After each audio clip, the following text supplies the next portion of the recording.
Half-Life chapter titles always held a strong fascination for me. There is just something about them that's particularly thought-provoking.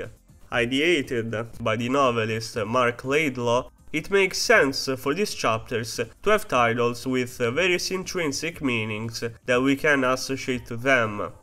We can also feel a strong literary aura surrounding them.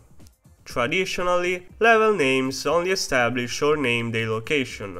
Wolfenstein 3D had floors, Doom 1 titles were quite traditional, with titles such as Phobos Labs or Refinery, and they only turned more inventive with Doom 2 and Thigh Flesh Consumed, with captivating titles such as They Will Repent or more arcadey ones like Gotcha. Still, even if more creative, they held little ties with the plot, if there was any. Unreal 1-2, which came out 6 months before Half-Life, had level names that all indicated a place. So, with this video, I will analyze every title of every Half-Life 1 chapter to examine what Valve did different and why it worked so well. Let's start by the first chapter of Half-Life, Black Mesa Inbound.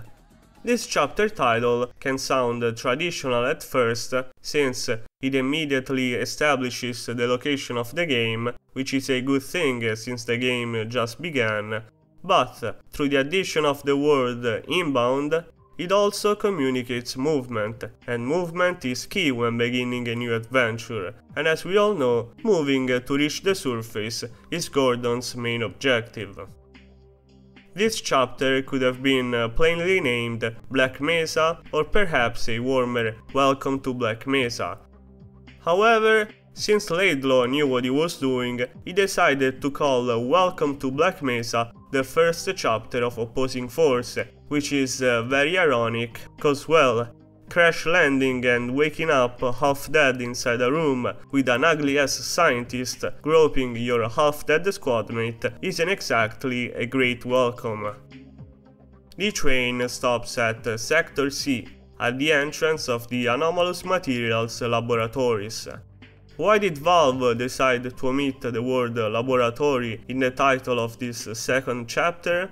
Cause by doing so, the vibe of this chapter becomes a lot more ominous and mysterious, with the focus fully shifting on the anomalousness of these materials.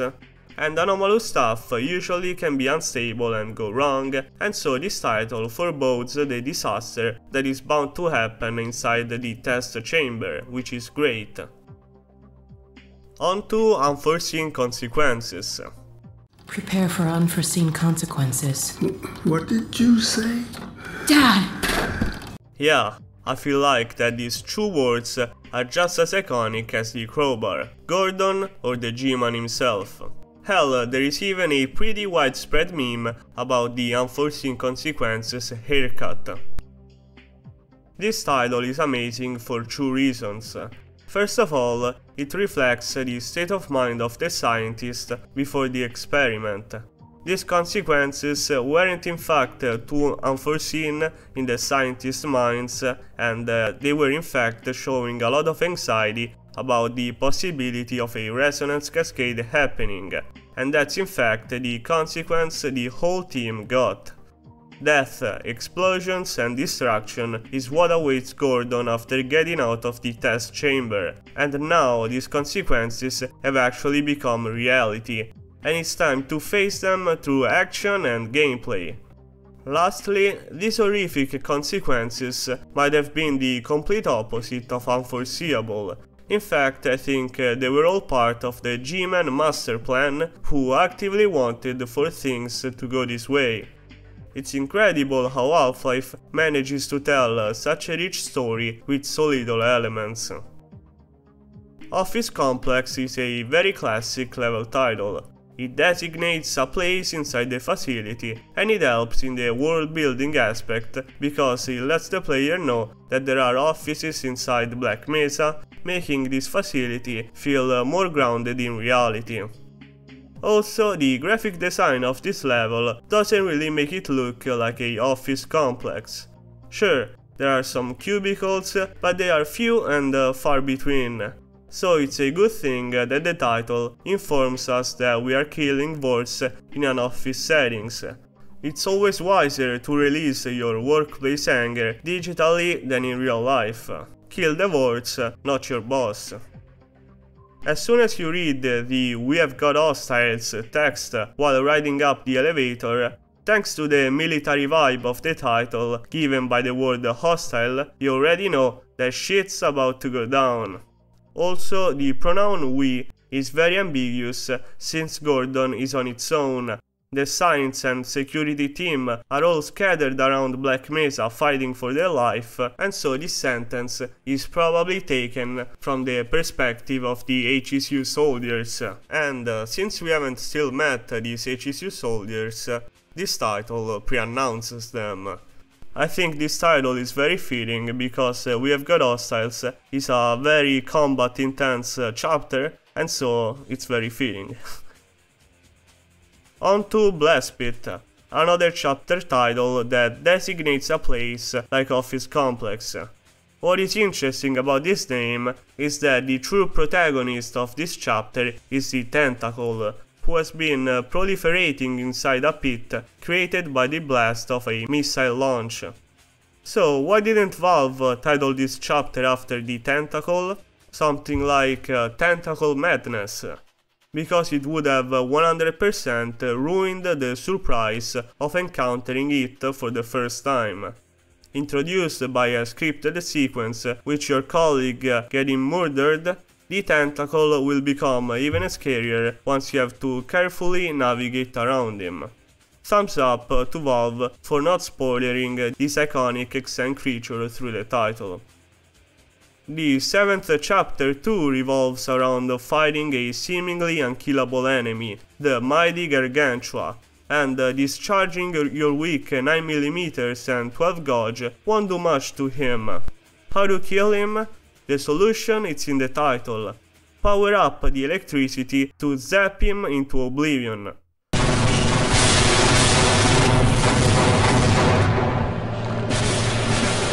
I love this chapter because it's full of intense combat sequences, and in a way the player has to power up his fighting abilities to defeat all those pesky HSU soldiers.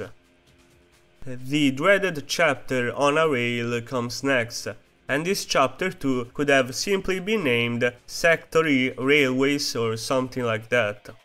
Instead, the writer just leaves the player with this vague remark that makes you feel trapped and stuck in this maze of tunnels and railways. There was no need for the title to indicate we are on a rail, since it's very apparent, but it's more like it wants to tell you you're on these annoying rails and you will be here for a long time. Moreover, in English, the expression on the rails means a situation where you are operating successfully, which could be a metaphor of the G-Man keeping you on the path he wants you to follow, and you doing a great goddamn job at it by surviving all the hazards you come across and by murdering everyone that crosses your path, scientists included. Time for Apprehension, a perfectly fit title for this chapter. I wonder if the title was ideated before the level was created, cause in this 9th chapter you first have the pleasure to meet a apprehended Ichthyosaur, and later on Gordon will get apprehended himself by the HSUs. Another literal meaning of apprehension is to worry about the future, or fear of something unpleasant happening, which summarizes pretty well the mental state of all the poor chaps trapped inside Black Mesa. Next up is Residue Processing, the chapter where, had Gordon not survived the hydraulic press, he would have got processed into meaty residues too. The official name of the area we will bunny hop through is actually Biological Waste Processing Plant, but what type of biological garbage can Black Mesa produce? One thing is radioactive wastes, but if they are biological, I'm starting to think that all that green acid is used to melt alien corpses or underperforming workers. so Barney should really stop obsessing about beers while on the job. The 11th chapter of Half-Life is named Questionable Ethics, and I love how the title revolves around the morality of the experiments conducted inside Black Mesa. This level could have been simply been called Experimentation Laboratories or something like that. Instead, in a very literary manner, by emphasizing the morality of what goes on inside Black Mesa, this title becomes a narration tool for the player, who is now encouraged to reflect on ethical questions. And this shouldn't be taken for granted, cause in Doom, for example, you didn't run around Phobos Labs feeling sorry for the cacodemons. So yeah, Questionable Ethics is definitely one of the best Half-Life titles and one of my favorites. And how can someone forget the name of the next chapter? Surface Tension. Throughout your playthrough, plenty of scientists will tell Gordon that safety can only be found on the surface. However, as the title suggests, even before starting the chapter, a lot of tension will arise once Gordon is finally able to see the scorching sun of New Mexico. Instead of finding a safe haven, the outside area of Black Mesa has turned into a blazing hell of bullets, tanks and choppers. After a lot of tense combat, the part with the Gargantua chasing you ensues, and having to solve the airstrike puzzle with the same Gargantua trying to scorch your ass is quite a tense set piece as well. We can safely say that Surface Tension is an appropriate title for this combat intense chapter. Furthermore, the expression surface tension has got a scientific meaning to it. Not really correlated with the Half-Life world, but since Half-Life and its expansions themselves have their titles inspired by science, I wonder if Laidlaw wanted to include a scientific reference inside the title of one of the most beloved chapters of Half-Life 1. Next follows Forget About Freeman. And much like We Have Got Hostiles, this title seems to be coming straight from the HECU mouth and perspective. This one is pretty straightforward. After individuating in Gordon the anti-citizen number 1, and after tryharding to catch him, the HECUs have finally gave up and are trying to pull out.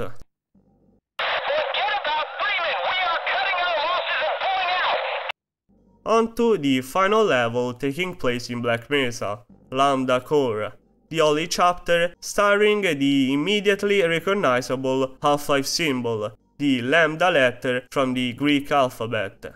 A symbol that holds many meanings. Let me pull out from Wikipedia the most appropriate one for this case.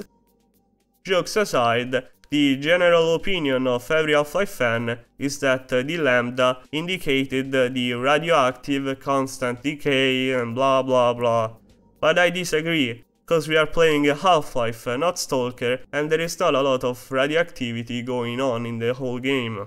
So I think that the most appropriate meaning is the astrophysical meaning, because it symbolizes the clash between Earth and the Xen forces, and later on the Combine Empire. Moreover, in Half-Life 2, the lambda acquires even a new meaning related to ecology, because in this field, the lambda indicates the long-term intrinsic growth of a population, and as you might know, the Combines activated the suppression field to not let humanity reproduce. Anyways, I love final levels that take place in a core or in a nexus, and I think it is very appropriate to associate the lambda to it, since Gordon is at the climax of his Black Mesa journey. After half unknowingly teleporting to a alien universe, Gordon finds himself in the so-called Xen. But did you know that Xen is actually a British word originating from the ancient Greek word xenos, which means strange, different or foreign. And I feel like Laidlaw couldn't have named this alien word better, cause as soon as Gordon lands on the first floating platform with that mesmerizing skybox in the background, the player can't help but feel alienated and lost in a mysterious yet fascinating alien world. Big up to Valve for choosing such a fitting chapter name for the graphic design of this level as well. Gonarch's Lair. Yeah, this chapter title is pretty traditional. It defines a place, but it also names a creature, the head crab on steroids you're about to face. Without this title, you wouldn't know that her name is Gonarch, cause there certainly aren't any dialogues in an alien world with a mute protagonist. It still remains one of my least favorite chapter title and chapter in general. By the way, did you know that Gonarch was initially called Big Mama? Next comes Interloper, probably the hardest chapter in Xen, because as the title of this chapter states, Gordon Freeman is an intruder for the Xen forces. What's so cool about this title is that it focuses on the perception the aliens have about our protagonist and you, the player. You are the interloper here and you are unwanted, which in turn explains why this chapter is the most combat intense one in Xen, and probably one of the most difficult in the whole Half-Life campaign. Finally, it's time for the Nihilanth.